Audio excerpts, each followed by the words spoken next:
shots, you're on board with him. And one thing he was worried about going into this race was all that dirty air created by 34 cars. But right now, the position he's in, he actually has a small advantage because everybody else is opening the air up in front of him. And he, oh, here we go. Trouble, contact, and a huge crash. Oh. Up in turn number 2. Oh, multiple cars involved.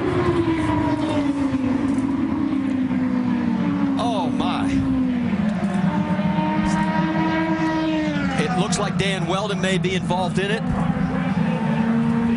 And Eddie, you and I spoke about this morning on the drive-in. Just this amount of cars, the speed, just the chance for what they call the big one. And what happens in conditions like that, even if you're 300 yards behind that, you cannot stop these cars. The only option you have is to try to avoid it, and it was impossible to avoid anything there. And you saw Will Power, his car involved as well.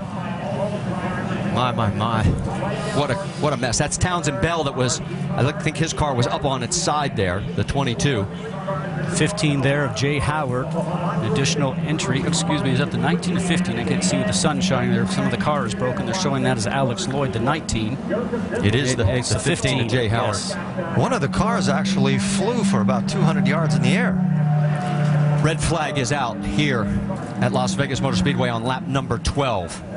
And from high above, you can see the carnage. We talk about the car going through the air. Eddie, you know that these cars run so low down to the ground. We mentioned before, we saw them hitting the ground and sparking, that anything underneath the car, underneath the floor, underneath the tub, really just gets the air underneath the car itself, and up it will go.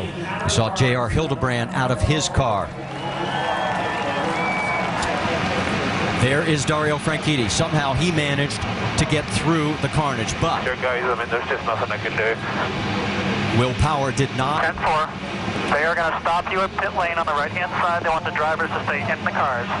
What Franchitti was alluding to is there's nothing you can do avoiding the debris that's on the track. Well, there is debris everywhere. You can see just how many cars are literally torn apart. And this was the one thing, and there is the 18 of James Jakes. Now, he had a crash early in practice on Friday. That is actually a KV Racing backup car that they put together for him.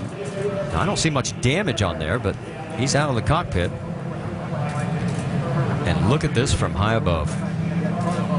And this was the one thing we were fearing when we saw qualifying and the 2 championship contenders in the middle of the field.